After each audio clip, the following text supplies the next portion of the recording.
Unbound Gravel is a test of bike, body, and mind. And at the biggest gravel race in the world, it's not a question of whether something will go wrong, but rather what will, and when, and how you will deal with it. Hey everybody, I'm Ben Delaney. I have tested dozens of gravel bikes over the years, including inside races like Unbound Gravel, Belgian Waffle Ride, Mid-South, Steamboat Gravel, etc. And in this video, I'm going to walk you through what worked well for me at Unbound Gravel this year, where I got third place in the 100, what failed for me this year, including the operator, and what lessons I learned. Let's dig into it. In past years doing the Unbound Gravel 200, I've raced the Trek Checkpoint and the Cervelo Aspero 5. This year, I took the Giant Revolt, which was revised recently. The front end is a little bit steeper, which I appreciate. The seat post is still nice and plush. For me, that's what gravel suspension should be. It's just a bit of give in the seat post. I don't really go in for the, the thud buster or a fully articulating suspension seat post, but I do appreciate a bit of flex in the carbon post. It's got plenty of clearance. I ran 40mm Schwalbe G1 RS tires, the brand new tires that Ivar Schlick won on this year. Plenty of mud clearance should you need it, and this year we did on the Revolt. And it's got a slightly lower bottom bracket, which for me feels nice and stable at speed when you're rumbling over loose stuff. The bike had Shimano's GRX Di2, which I think is a great gravel group. I like the 2x for a number of reasons. I think it's good to have multiple gears. I like being able to jump from a big gear to a small gear quickly. And should your chain come off, which often happens in gravel racing, you saw, Daniel Oss chain came off at least a couple times running a 1x. If that happens on a 2x, you can just shift it back on. On a 1x, you're climbing off your bike.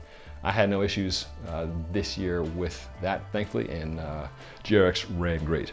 Another thing I love about GRX for gravel is that you can use, the GRX Di2 I should say, is that you can use the thumb buttons to control your Garmin. So you can keep both your hands inside the ride at all times and move between your different screens on the Garmin. You have to plug in a D-Fly for this. The newer Shimano Di2 road groups have the integration with the Garmin built in, but the Di2 is just a little plug-in piece that I put on all my test bikes because it's awesome. How to carry all your food and hydration is always an issue in any gravel race, particularly so in Unbound, where in the 100 there's a single checkpoint, and in the 200 there are 2 checkpoints where you can take on additional stuff. I opted to go with 2 big bottles on the frame and the Camelback Chase Vest, which has a 1.5 liter bladder. I've burned myself in the past thinking I can get away with less. One thing I've learned over the years is that you should always plan on bringing more hydration. You're never going to be angry that you've got enough fluid, but you can get yourself sideways by not having enough. I was planning on stopping if I was with the group that stopped. As luck would have it, I was not with the group when we went through the checkpoint, so I was able to just blaze on through with the Chase vest on as I chased back up to the front group. So I was pretty happy with that mix of hydration stuff. I also used a top 2 bag for SIS gels, which arguably have a bit of hydration in them. They're isotonic gels, so you don't have to drink water in addition to taking the gel, and they just go down a lot easier. So I had like 5 gels in there. And then the last piece of the clothing hydration nutrition situation is I use Sportful's gravel bibs, which I like to make fun of gravel britches because it's trendy. However, it is great to have pockets, and I use those, the one on the leg as a trash bin basically for gel wrappers and food wrappers, and then the 2 back pockets I used for flat fixings, which leads us to another critical piece of your gravel gear selection. Flats happen in life, folks, and they particularly happen in the Flint Hills of Kansas. I continued my tradition of having 1 flat there. The first time I flatted in Kansas, the first time I did the race, I did everything conceivably wrong that you could do wrong. And I was by the side of the road from a single flat tire for 22 minutes, folks. Not how you want to do it. I was so frantic to change things quickly that I did it all wrong and was a hot mess. I just set a land speed record for the slowest change. This year, I put them in the back pockets of the shorts. Had a Dynaplug racer, which is a slick little thing with one plug on either end. Had that in one pocket, and then had a CO2 breaker in the other pocket. That worked well. When I got a flat tire, I hopped off, aired it up a little bit with the CO2 just to find where the hole was, plugged it with the plug, topped off the air a little bit, and was back up and going in maybe a minute or so, and that plug held for the remainder of the day. So that was a lesson I've learned the hard way that I was pleased went relatively smoothly this year. What failed for me this year, two things. One, equipment, and two, lack of preparation. So specifically, my Garmin K-Edge mount rattled and wobbled its way off at about mile 45 or so, just after we had passed through the water oasis. I had neglected to follow my own advice, which I've given people for years, which is test your stuff before you use it on race day. And I had done a couple shakedown rides the days before. That's one great thing about gravel races is there's often shakedown rides before. It's a fun social thing, and it's a good place to make sure as you're rattling and rolling that nothing is shaking loose on your bike. I failed to test my particular Garmin mount that I'd used a number of times in the past. And I only put it on the night before the race. Two little bolts worked their way loose, and then as I was riding, I saw that my Garmin and my GoPro underneath were rattling, and I tried to hold it tight with electrical tape pulled off my handlebars. Turns out that didn't work.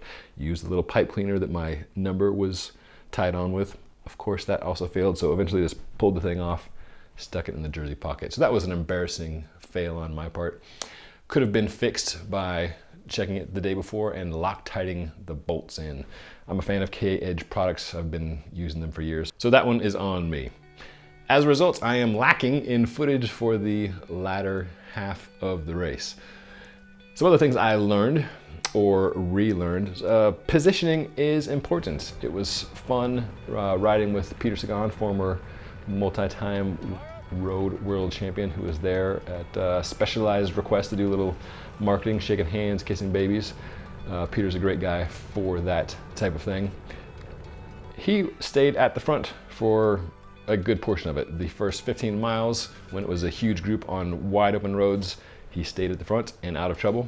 And then when we got onto the two-track, he not only stayed near the front, but went to the front, gave it a bit of gas, and for a 15-mile or so stretch, our 100 group went faster than the front group in the 200-mile event.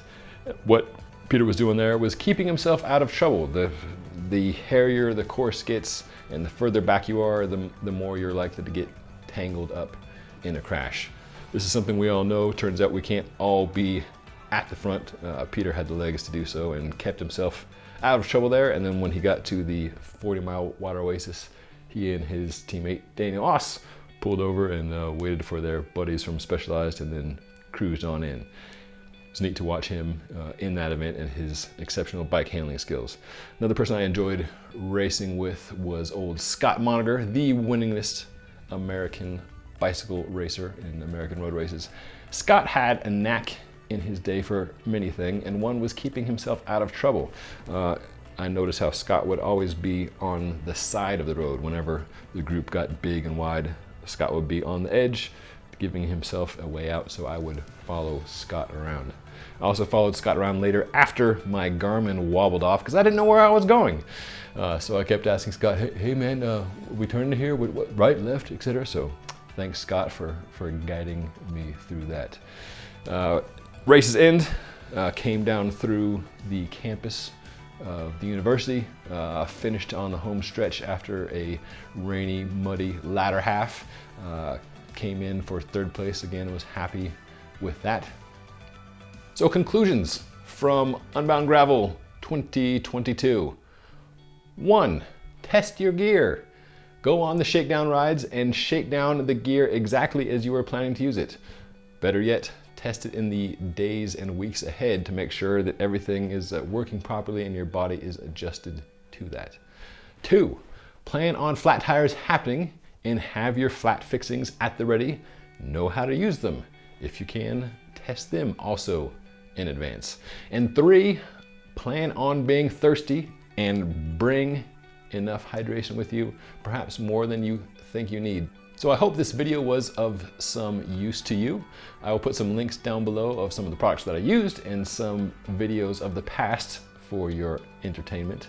If you liked it, please subscribe. I'm going to be doing more of these in the future. Again, my name is Ben Delaney, and I hope you enjoy the ride.